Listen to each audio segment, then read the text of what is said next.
അള്ളാഹുവിൻ്റെ കലാമായ വിശുദ്ധ ഖുർആൻ വളരെയേറെ മഹത്വമുള്ള, ശ്രേഷ്ഠതയുള്ള, എന്തിലേറെ അതിലേക്ക് നോക്കിയാൽ തന്നെ പുണ്യമാണ്. പാരായണം ചെയ്താലുള്ള പുണ്യം അതിലേറെ. അതിൽ നിന്നും ഒരൊറ്റ ഹർഫ് ഒരാൾ ഉച്ചരിച്ചാൽ 10 ഹസനത്ത് ലഭിക്കുമെന്ന് മുഹമ്മദ് മുസ്തഫ സല്ലല്ലാഹു അലൈഹി വസല്ലം തങ്ങൾ നമ്മെ പഠിപ്പിച്ചിട്ടുണ്ട്. ഖുർആനിന് മുമ്പ് ഇറക്കപ്പെട്ട പല വേദങ്ങളും അള്ളാഹുവിൻ്റെ കലാമാണെങ്കിലും അവക്കൊന്നുമില്ലാത്ത ആ സവിശേഷതയാണ് ഖുർആനിനെ നിസ്തുലമാക്കുന്നത്. 3 സൂക്തങ്ങൾ അടങ്ങിയ ഏറ്റവും ഒരു ചെറിയ അധ്യായമെങ്കിലും കൊണ്ടുവരാൻ ഖുർആനിന് തുല്യമായി ഒന്ന് കാണിക്കാൻ ആർക്ക് കഴിയും എന്ന് 14 നൂറ്റാണ്ടുകൾക്ക് മുമ്പ് തന്നെ ആ വെല്ലുവിളി ലോകമെമ്പാടും എത്തിയിട്ടുണ്ടെങ്കിൽ, ലോകമെമ്പാടുമുള്ള സാഹിത്യത്തിൻ്റെ അത്യുന്നത നെറുകയിലെത്തിയ അറബികൾക്ക് പോലും ആ വെല്ലുവിളി സ്വീകരിക്കാൻ കഴിഞ്ഞിട്ടില്ലെങ്കിൽ, അത്രക്ക് മഹത്വമുള്ള അള്ളാഹുവിൻ്റെ കലാമായ വിശുദ്ധ ഖുർആൻ ഒരു വള്ളിക്കോ പുള്ളിക്കോ വ്യത്യാസം വരാതെ ഇന്നും പാരായണം ചെയ്യുന്നു. ഖിയാമത്ത് നാൾ വരെ അത് നിലനിൽക്കുകയും ചെയ്യും. ആ ഖുർആനിൻ്റെ ഖാദിമീങ്ങളാക്കി ഖുർആൻ ശഫാഅത്ത് ചെയ്യുന്നവരിൽ നമ്മെ എല്ലാവരെയും അല്ലാഹു തആല ഉൾപ്പെടുത്തുമാറാവട്ടെ. അള്ളാഹുവിൻ്റെ കലാമായ ഈ വിശുദ്ധ ഖുർആൻ, അതിൻ്റെ മഹത്വം നമുക്ക് പറഞ്ഞു തീർക്കാൻ കഴിയില്ല. അത് അതിൻ്റെ ചിട്ടയും മര്യാദകളും അനുസരിച്ച് നാം പഠിക്കണം, ജീവിക്കണം, നമ്മുടെ ജീവിതത്തിൽ പകർത്തണം. നമ്മൾ ഇന്ന് ഖുർആൻ ധാരാളം പാരായണം ചെയ്യാറുണ്ട്. പക്ഷേ വളരെ ചുരുക്കം പേരാണ് അതിലെ നിയമങ്ങൾ ശ്രദ്ധിക്കുന്നത്. ഞാൻ 1-2 ഉദാഹരണങ്ങൾ പറയാം. മരിച്ച വീട്ടിൽ നിന്ന് നാം സാധാരണ യാസീനും ഫാത്തിഹയും സൂറത്തും ഓതി ദുആ ചെയ്യാറുണ്ടല്ലോ, ഹദിയ ചെയ്യാറുണ്ടല്ലോ. അതൊക്കെ വളരെയേറെ പുണ്യമുള്ളതാണ്. പക്ഷേ അത്തരത്തിലുള്ള ഘട്ടങ്ങളിൽ എത്ര വലിയ തെറ്റുകളാണ് ഓരോരുത്തർ ഓതി നാം കേൾക്കുന്നത്. സൂറത്തുൽ ഫാത്തിഹയിൽ എത്ര വലിയ തെറ്റുകളാണ്, യാസീനിൽ പറയേണ്ട ഒരുപാട് തെറ്റുകൾ. സൂറത്തുൽ ഇഖ്ലാസ്, മുഅവ്വിദത്തൈനി, എങ്ങനെയൊക്കെ ഇഖ്ലാസ് ഓതാറുള്ളത്? മഖ്റജോ മദ്ദോ ഉന്നത്തോ ഒന്നും നോക്കാതെയാണ് പലരും ഓതുന്നത്. വളരെ നല്ല രൂപത്തിൽ ഓതുന്ന ചുരുക്കം പേരെക്കുറിച്ചല്ല ഞാൻ പറയുന്നത്, അധികം ആൾക്കാരെക്കുറിച്ചാണ് ഞാൻ പറയുന്നത്. ഖുൽ അഊദു ബിറബ്ബിൽ ഫലഖ് മിൻ ശർരി മാ ഖലഖ് വ മിൻ ശർരി ഒരു ഉന്നത്തും ഉണ്ടാവില്ല, ഒരു മദ്ദും ഉണ്ടാവില്ല.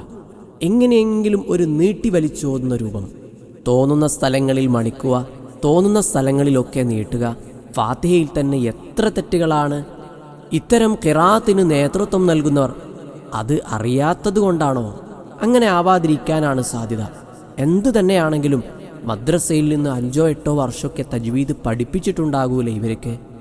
ഇങ്ങനെയൊക്കെ വരാൻ കാരണം ഈ വിഷയത്തെക്കുറിച്ച് ഗൗരവമായി നാം ചിന്തിക്കുന്നില്ല, ആലോചിക്കുന്നില്ല. ഖുർആ ഇത്തിഫാഖായ ഖിറാഅത്തിന് എതിര് പാരായണം ചെയ്താൽ ഫുഖഹാക്കൾ പറയുന്നു അത് ഹറാമാണ്. അസ്ലിയായ ഉന്നത്ത് നഷ്ടപ്പെടാൻ പാടില്ല, അസ്ലിയായ മദ് നഷ്ടപ്പെടാൻ പാടില്ല, അത് ഹറാമാണ് എന്ന് പല പണ്ഡിതന്മാരും രേഖപ്പെടുത്തി വെച്ചിട്ടുണ്ട്. അത് നിസ്കാരത്തിലാണെങ്കിലും മരിച്ചെടുത്തുനിന്നാണെങ്കിലും വീട്ടിൽ നിന്നാണെങ്കിലും എവിടെ നിന്നാണെങ്കിലും ഖുർആൻ അതിൻ്റെ നിയമം അനുസരിച്ച് തന്നെ ഓതണം. അങ്ങനെ ഓതി ശീലിക്കണം. അങ്ങനെ ഓതാൻ നമുക്കെല്ലാവർക്കും അല്ലാഹു തആല തൗഫീഖ് ചെയ്യുമാറാവട്ടെ. നല്ല സ്വരമാധുര്യത്തോടെ ഖുർആൻ ഓതൽ സുന്നത്താണ്. പാരായണത്തിൽ ശബ്ദം നന്നാക്കലും പുണ്യമുള്ളതാണ്. എന്നാൽ സംഗീത രീതിയിൽ രാഗത്തോടെ ഖുറാകൾ ആരും ഉദ്ധരിക്കാത്ത രൂപത്തിൽ ഖുർആൻ പാരായണം ചെയ്യൽ അത് പാടില്ല, ഹറാമാണ്. പരമാവധി വിശുദ്ധ ഖുർആൻ നോക്കി തന്നെ പാരായണം ചെയ്യണം. കാണാതെ ഓതുന്നതിനേക്കാൾ പുണ്യം നോക്കി ഓതലാണ്. എന്നാൽ ഒരാൾക്ക് കാണാതെ ഓതിയാലാണ് തഫക്കുറും തദബ്ബുറും അഥവാ നല്ല ചിന്തയും ഹൃദയ സാന്നിധ്യവും ഉണ്ടാവുമെങ്കിൽ അങ്ങനെയുള്ളവർക്ക് ഖുർആൻ നോക്കാതെ ഓതുന്നതായിരിക്കാം ഏറ്റവും നല്ലത് എന്ന് ഇമാം നവവി റളിയല്ലാഹു അൻഹു പറഞ്ഞിട്ടുണ്ട്. മഹാനായ ഉസ്മാൻ റളിയല്ലാഹു അൻഹു ഖുർആനിലേക്ക് നോക്കി ഓതി അവിടുത്തെ ഖുർആൻ ദ്രവിച്ചിട്ടുണ്ടത്രേ എന്ന് ചരിത്രം പഠിപ്പിക്കുന്നു. സഹാബാക്കൾ അധികവും വിശുദ്ധ ഖുർആൻ നോക്കി പാരായണം ചെയ്യുന്നവരായിരുന്നു. ഖുർആൻ ഓതുമ്പോൾ നല്ല ശബ്ദമുയർത്തി ഓതൽ സുന്നത്താണ്. പക്ഷേ ലോകമാന്യമുണ്ടാവുമെങ്കിൽ അത് പാടില്ല.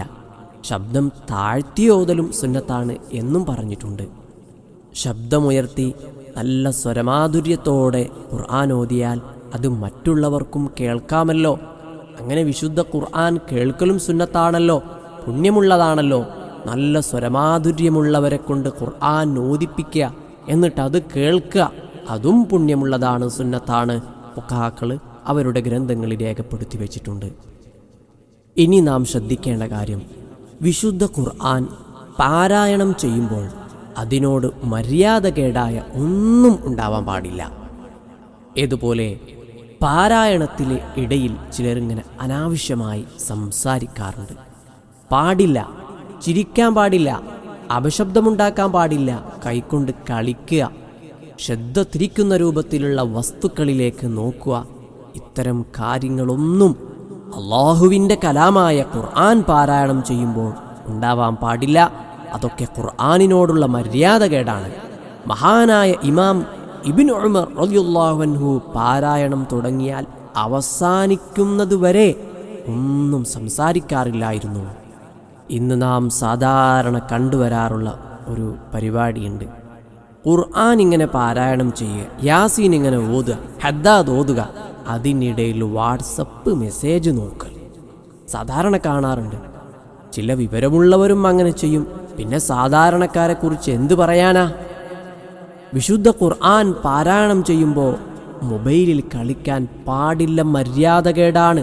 വിശുദ്ധ ഖുർആനിനോടുള്ള മര്യാദകേടാണ്. അങ്ങനെ ആരെങ്കിലും ചെയ്യുന്നെങ്കിൽ ഈ ഒരു ദിവസത്തോടുകൂടെ ആ പരിപാടി നിർത്തണം. പാരായണ വേളയിൽ വളരെ മോശപ്പെട്ട മറ്റൊരു കാര്യം, നിഷിദ്ധമായ വസ്തുക്കളിലേക്ക്, നിഷിദ്ധമായ കാര്യങ്ങളിലേക്ക് നോക്കല. അങ്ങനെ നോക്കാൻ പാടില്ല.